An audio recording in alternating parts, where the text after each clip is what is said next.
मुख्यमंत्री नायब सिंह सैनी ने जापान दौरे के दूसरे दिन की बुलेट ट्रेन से यात्रा रेल संचालन के बारे में ली जानकारी। कहा, भारत में भी चलेगी बुलेट ट्रेन। मुंबई अहमदाबाद के बीच विकसित किया जा रहा high speed train corridor. Virtual reality के संग जुड़ा हरियाणा जापान। मुख्यमंत्री नायब सिंह सैनी ने जापान में आयोजित वर्ल्ड एक्सपो 2025 में हरियाणा पैवेलियन का किया उद्घाटन। पैवेलियन बन रहा आकर्षण का केंद्र। नरवाड़ा में जीएसटी बचत उत्सव का हुआ भव्य आयोजन। कैबिनेट मंत्री कृष्ण कुमार बेदी ने किसानों, व्यापारियों और आम जनता के लिए जीएसटी की दरों में कमी के लाभ को लेकर जागरूकता बढ़ाने का किया आह्वान। और प्रदेश में धूमधाम से मनाई जा रही है महर्षि वाल्मीकि जयंती। कई जिलों में धार्मिक कार्यक्रम के साथ निकाली गई शोभा यात्राएं। मंत्रियों और विधायकों ने की शिरकत। आदर्शों और उनके विचारों पर डाला गया प्रकाश। नमस्कार, मैं हूं पायल। अब समाचार विस्तार से। हरियाणा के मुख्यमंत्री नायब सिंह सैनी के नेतृत्व में विदेशी निवेश को आकर्षित करने और हरियाणा में वैश्विक औद्योगिक गतिविधियों को बढ़ावा देने के उद्देश्य से उच्च स्तरीय प्रतिनिधिमंडल जापान दौरे पर है।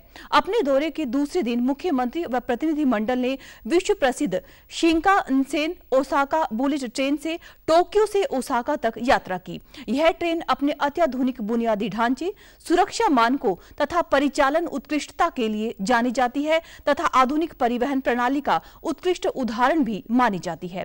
प्रतिनिधिमंडल में हरियाणा के उद्योग एवं वाणिज्य मंत्री राव नरबीर सिंह, मुख्यमंत्री के मुख्य प्रधान सचिव राजेश खुलर, मुख्यमंत्री के प्रधान सचिव अरुण कुमार गुप्ता, विदेश सहयोग विभाग की आयुक्त एवं सचिव अमनीत पी कुमार, उद्योग एवं वाणिज्य विभाग के आयुक्त एवं सचिव डॉक्टर अमित कुमार अग्रवाल, HSIIDC के प्रबंध निदेशक डॉक्टर यश गर्ग व अन्य वरिष्ठ अधिकारी शामिल हैं। मुख्यमंत्री ने यात्रा के दौरान कहा कि प्रधानमंत्री नरेंद्र मोदी के दूरदर्शी नेतृत्व में भारत भी अब तेज रफ्तार परिवहन क्रांति की दिशा में अग्रसर है। उन्होंने बताया कि केंद्र सरकार की विकसित भारत पहल के अंतर्गत मुंबई से अहमदाबाद के बीच एक हाई स्पीड ट्रेन कॉरिडोर विकसित किया जा रहा है, जो भारत की बड़ी बुलेट ट्रेन परियोजना होगी। मुख्यमंत्री ने कहा कि आज जापान की शिंकानसेन बुलेट ट्रेन में यात्रा करना एक प्रेरणादायक अनुभव रहा। भारत में भी जल्द ही हमारे नागरिक ऐसी ही तेज, सुरक्षित व आरामदायक यात्रा का अनुभव प्राप्त करेंगे। यह विकसित भारत के सपने को साकार करने की दिशा में एक बड़ा कदम है। हरियाणा के मुख्यमंत्री नायब सिंह सैनी ने जापान के ओसाका में आयोजित वर्ल्ड एक्सपो 2025 में हरियाणा पवेलियन का उद्घाटन किया। इस मौके पर उन्होंने कहा कि प्रधानमंत्री नरेंद्र मोदी के $5 ट्रिलियन अर्थव्यवस्था के लक्ष्य में हरियाणा अहम भूमिका निभा रहा है। हरियाणा देश का आर्थिक इंजन बन चुका है, जहां से देश की 52% ट्रैक्टर और हर दूसरी कार का निर्माण होता है। सैनी ने बताया कि प्रदेश में उद्योगों, स्टार्टअप्स और MSME को प्रोत्साहन देने के लिए ईज ऑफ डूइंग बिजनेस का माहौल तैयार किया गया है। हरियाणा पैवेलियन में राज्य की संस्कृति, विरासत और तकनीकी प्रगति को वर्चुअल रियलिटी के माध्यम से प्रदर्शित किया गया। जापानी नागरिकों ने पारंपरिक पोशाकें पहनकर हरियाणवी नृत्यों तथा हस्तशिल्प का आनंद लिया। पैवेलियन में हरियाणा की गर्मजोशी, अतिथि देवो भव की भावना और समृद्ध परंपरा को वैश्विक मंच पर खूबसूरती के साथ पेश किया गया। मुख्यमंत्री ने कहा कि हरियाणा निवेशकों की पहली पसंद बन चुका है और राज्य सरकार इसे विकसित भारत का मॉडल राज्य बनाने के लिए प्रतिबद्ध है। हरियाणा में मुख्यमंत्री नायब सिंह सैनी के जापान दौरे पर प्रतिक्रिया देते हुए कैबिनेट मंत्री रणबीर सिंह गंगवा ने कहा कि इससे प्रदेश में निवेश बढ़ेगा व युवाओं को रोजगार के नए अवसर मिलेंगे। वे आज संत महापुरुष सम्मान एवं विचार प्रसार योजना के तहत महर्षि वाल्मीकि जयंती पर जिला स्तरीय समारोह में पहुंचे थे। कार्यक्रम में हरियाणा सरकार के कैबिनेट मंत्री रणबीर सिंह गंगवा सहित पूर्व नागरिक उड्डयन मंत्री डॉक्टर कमल गुप्ता व हिसार की निर्दलीय विधायक सावित्री जिंदल ने भी शिरकत की। साथ ही बड़ी संख्या में लोगों ने भाग लेकर कार्यक्रम की शोभा बढ़ाई। कैबिनेट मंत्री ने सभी को जयंती की शुभकामनाएं देते हुए कहा कि महापुरुष किसी एक जाति के नहीं बल्कि पूरे समाज के पथ प्रदर्शक होते हैं।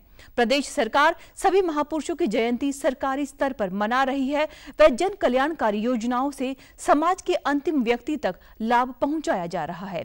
कार्यक्रम में वाल्मीकि समाज द्वारा छात्रावास निर्माण के लिए अनुदान देने की घोषणा भी की गई। शिक्षा दी है उनको अपने जीवन के अंदर अमल में ला करके जीवन सफल बनाने का काम करें। जो मार्गदर्शन, जो शिक्षाएं आज जो हमारे महापुरुषों से मिली है, उन्हीं की शिक्षाएं लेकर के आगे, चाहे हमारे सेंटर के अंदर आदरणीय हमारे यशस्वी प्रधानमंत्री नरेंद्र भाई मोदी जी की नीतियां हो, चाहे हमारे आदरणीय नायब सैनी जी की नीतियां हो, अंत्योदय के लिए बहुत सी योजनाएं, चाहे वो लाडो लक्ष्मी योजना है, चाहे प्रधानमंत्री आवास योजना है, मुख्यमंत्री आवास योजना है, अनेक तरीके की इस तरीके की योजनाएं चला करके आज अंतिम व्यक्ति तक सरकारी सेवाओं का लाभ जो है पहुंच रहा है। केंद्रीय गृह मंत्री अमित शाह की अध्यक्षता में एक उच्च स्तरीय समिति ने पिछले वर्ष बाढ़ तथा भूस्खलन से प्रभावित हुए असम व गुजरात को 707 करोड़ रुपए से अधिक की अतिरिक्त केंद्रीय सहायता को मंजूरी दी है। यह केंद्रीय सहायता राष्ट्रीय आपदा मोचन निधि से प्रदान की गई है।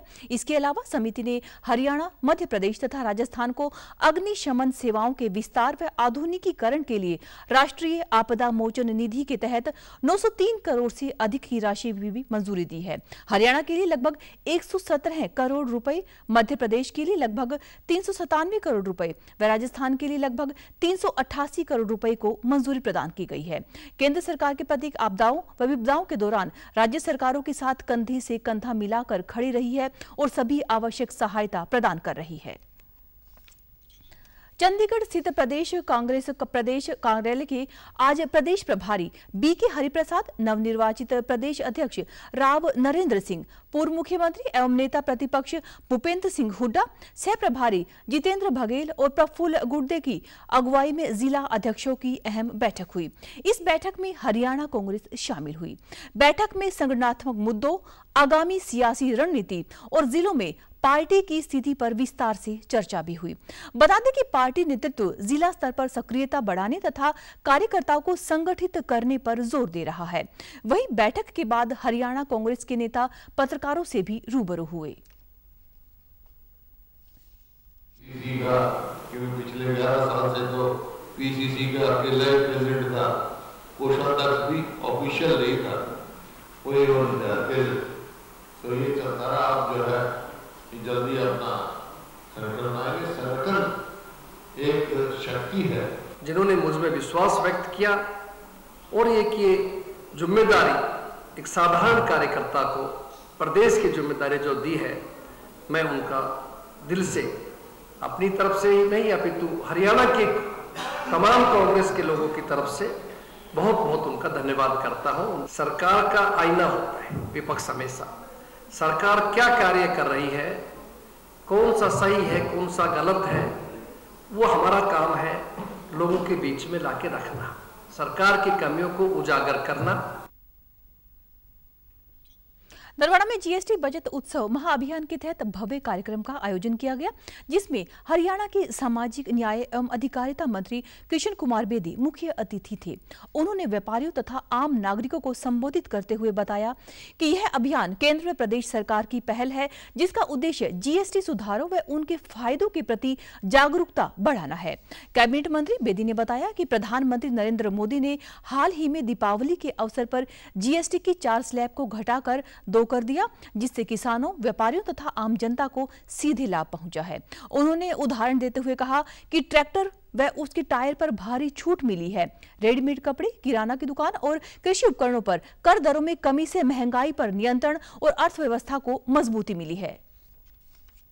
लेकर पूरे देश के अंदर एक महाअभियान भारतीय जनता पार्टी ने और हमारी सरकार ने चलाया। जीएसटी की जो 4 स्लैब थी उनको घटाकर 2 में लेकर आ गए। मोटर जगत का जो भी है, चाहे छोटी गाड़ी है, चाहे जीप है, किसान के जो इम्प्लीमेंट है और आपका रेडीमेड का कपड़ा है, किराना का है, बहुत सी ऐसी आइटम है जिसके अंदर ढेरों लोगों को बचत मिली है।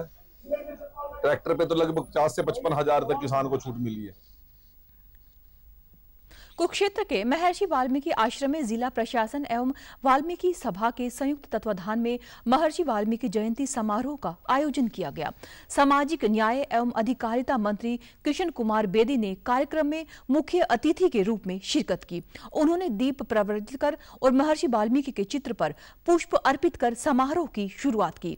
कैबिनेट मंत्री बेदी ने अपने संबोधन में कहा कि महर्षि वाल्मीकि संस्कृत साहित्य के आदि कवि और रामायण जैसे महान ग्रंथ के रचयिता हैं।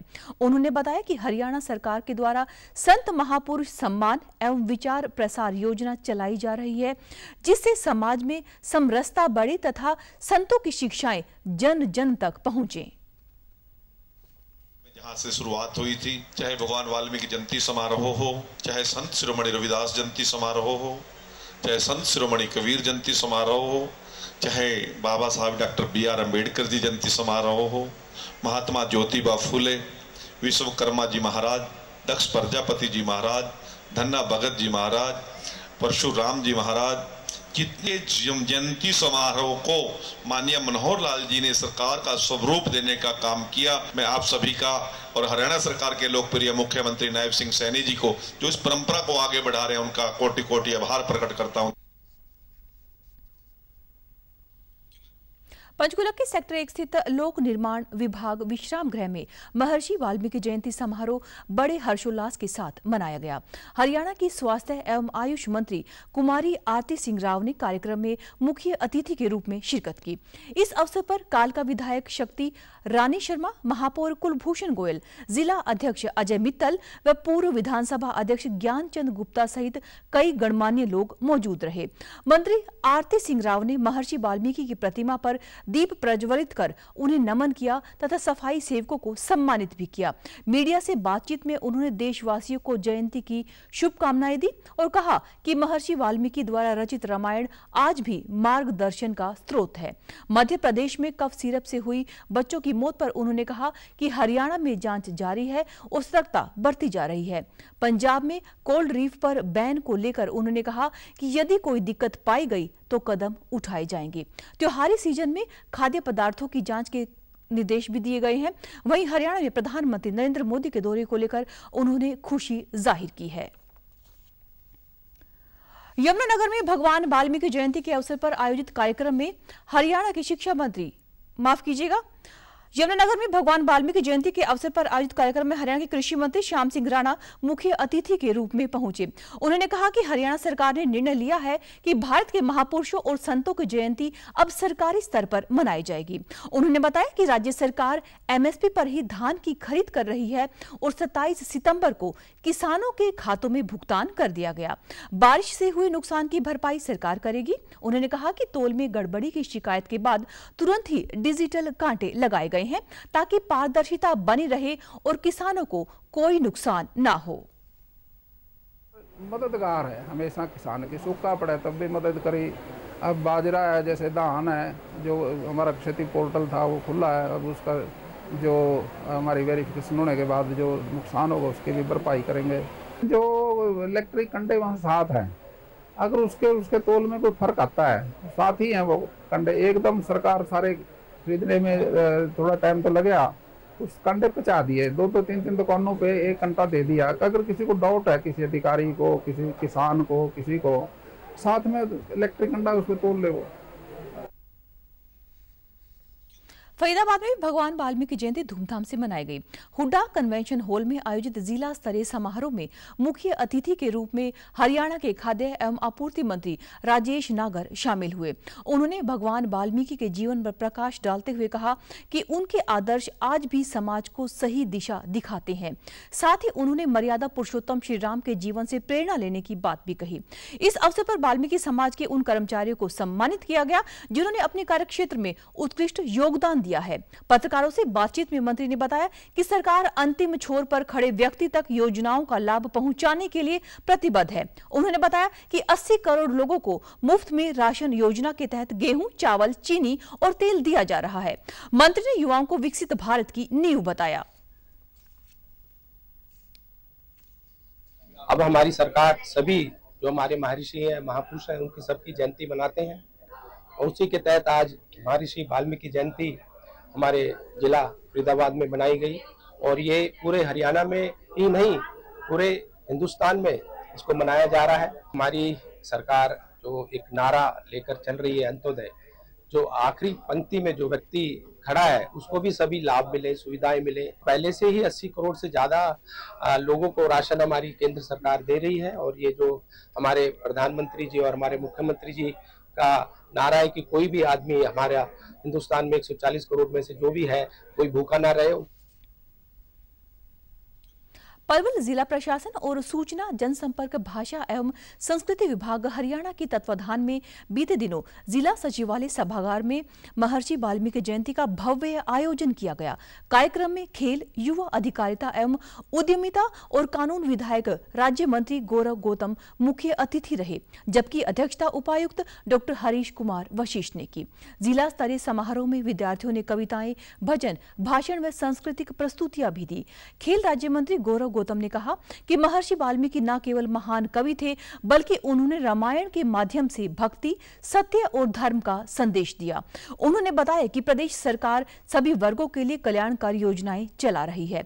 मुख्यमंत्री नायब सिंह सैनी के द्वारा शुरू की गई लाडो लक्ष्मी योजना के तहत आर्थिक रूप से कमजोर महिलाओं को 2100 प्रतिमाह सहायता दी जाएगी, जिससे मध्यम वर्गीय परिवारों को भी लाभ मिलेगा।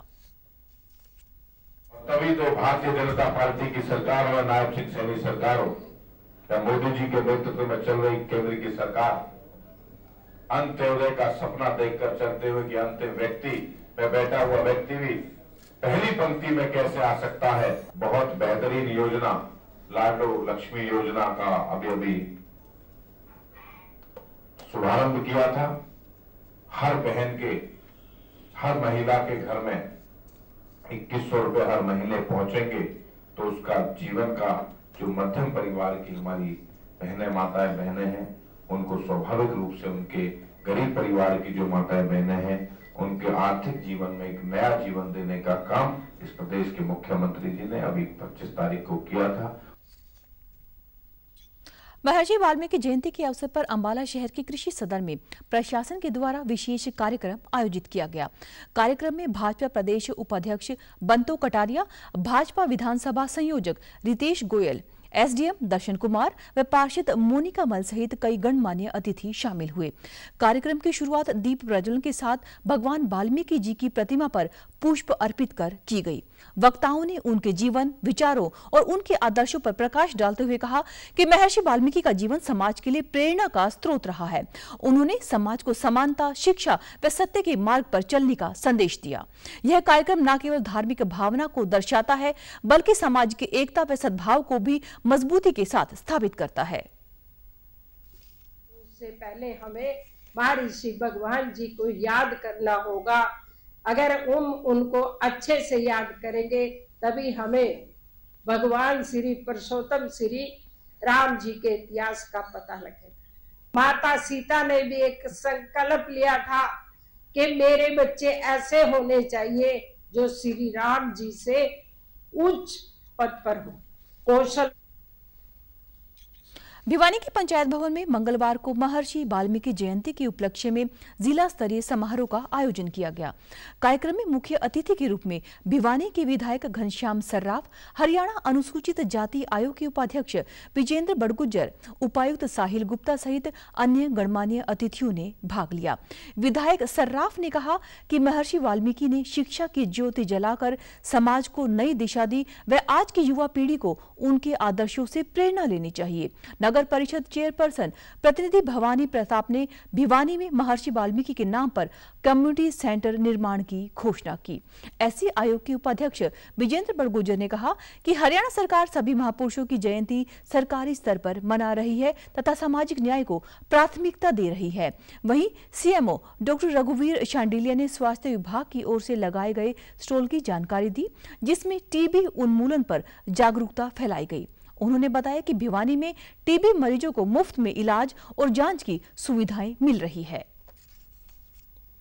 और श्रेष्ठ बने। इसके लिए हमारा ये प्रयास है कि वाल्मीकि जयंती हमारे लिए बहुत एक आस्था का भी केंद्र है और हमें प्रेरणा भी देने वाली होती है। समाज की कुछ मांगों में मैंने कुछ तो डी प्लान से इनका काम 10-10 लाख रुपये चारों धर्मशालाओं में करवा दिए हैं।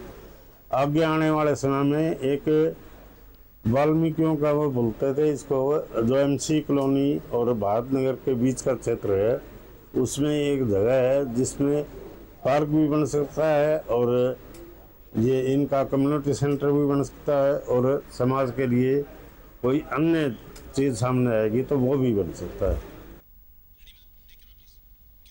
नारनौल के लघु सचिवालय स्थित सभागार में जिला स्तरीय महर्षि वाल्मीकि जयंती समारोह का आयोजन किया गया।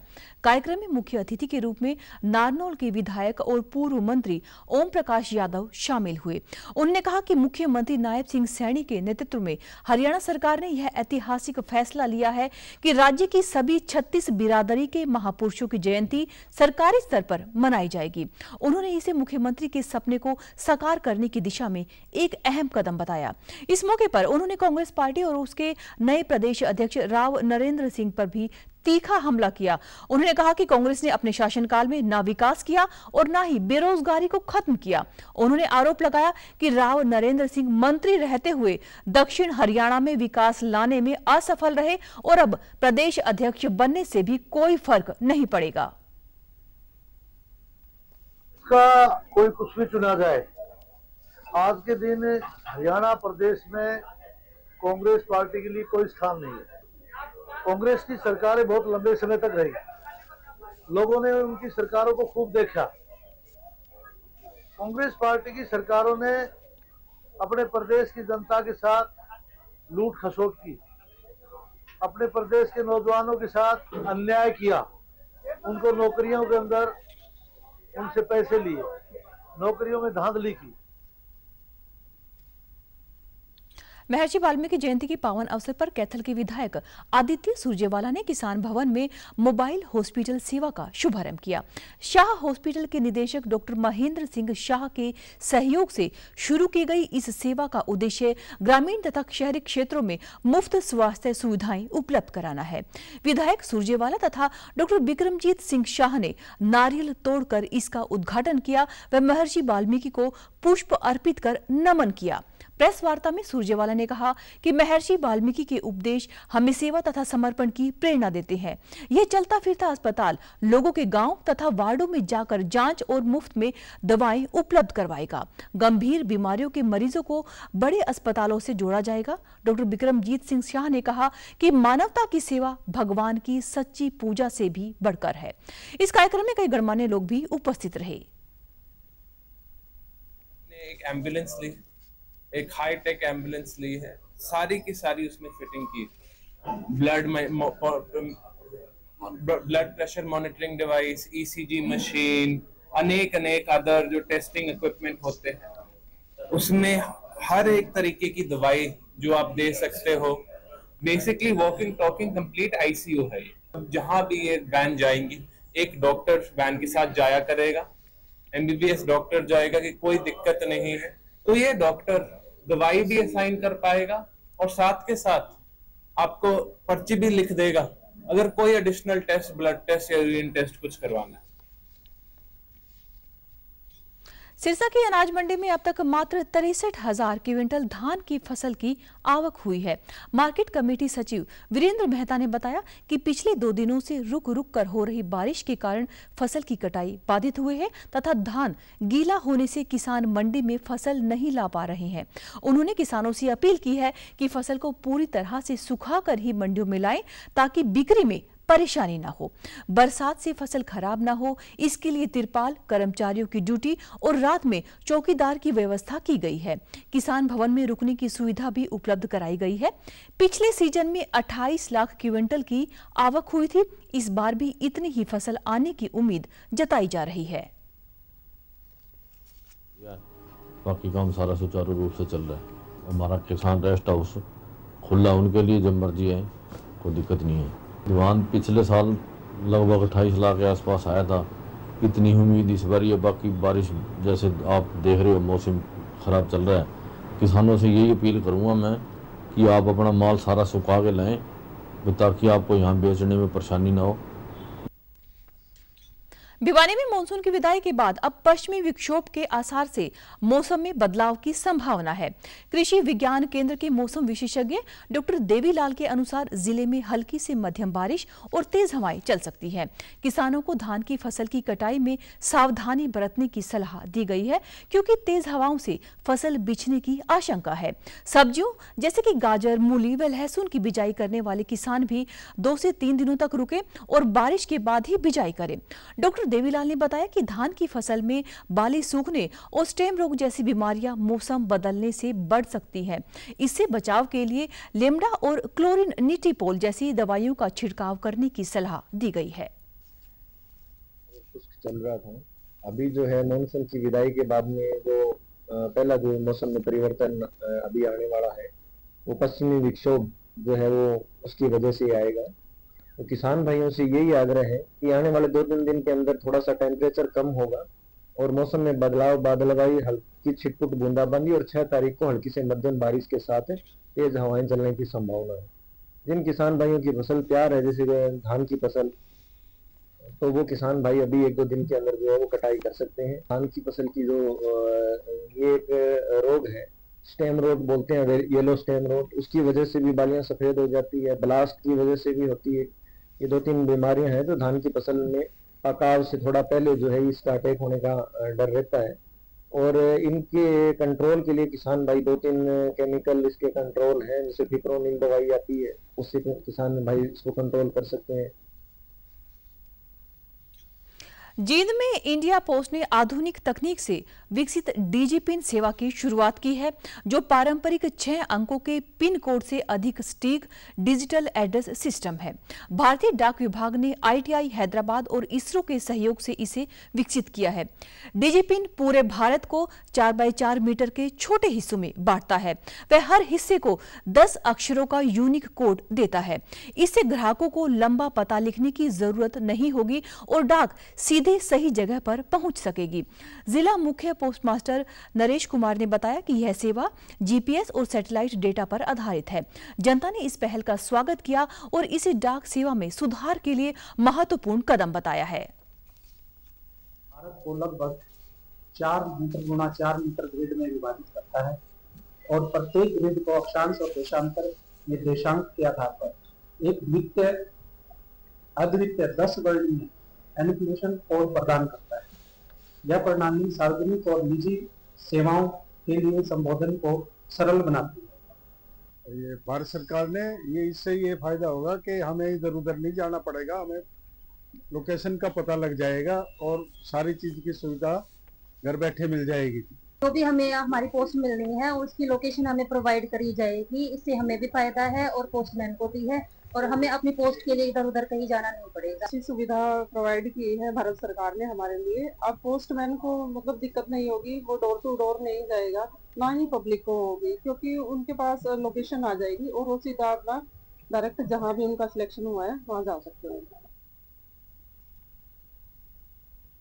नूंह जिले के पुन्हाना उपमंडल के जमालगढ़ गांव में डीएसपी अक्षय नरवाल ने साइबर ठगी और नशे के खिलाफ जन जागरूकता अभियान चलाया है। राजकीय प्राथमिक पाठशाला में आयोजित बैठक में सरपंच, ग्रामीण व गणमान्य लोग शामिल हुए। डीएसपी नरवाल ने कहा कि पुन्हाना क्षेत्र साइबर अपराध व नशे की वजह से बदनाम हो रहा है, जिसे रोकने के लिए समाज का सहयोग जरूरी है। उन्होंने बताया कि युवा या तो नशा कर रहे हैं या बेच रहे हैं, जो चिंता का विषय है।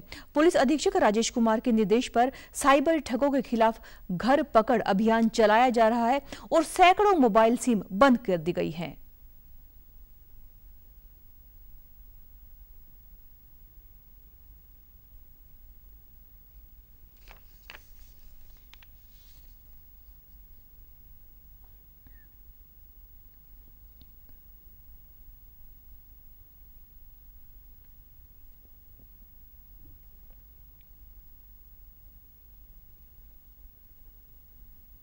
साइबर अपराध मुक्त करने का कार्यक्रम किया है।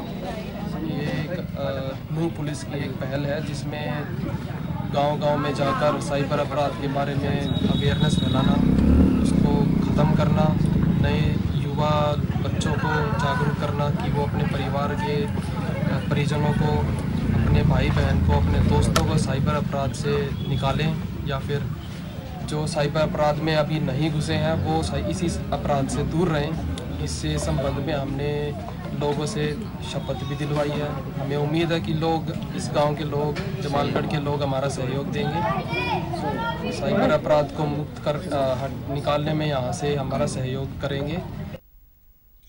स्थानीय लोगों ने अभियान में सहयोग का भरोसा दिलाया और कहा कि यह पहल समाज में सकारात्मक बदलाव लाएगी। पुलिस व समाज के साझा प्रयास से ही इस बुराई पर लगाम लगाई जा सकती है।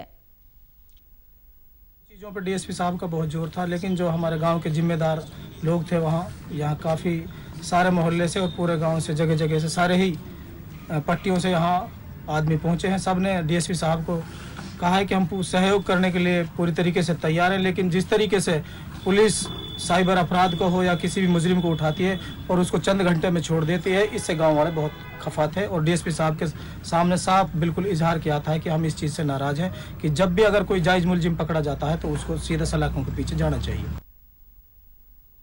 तो समाचारों में आज के लिए बस इतना ही। नमस्कार।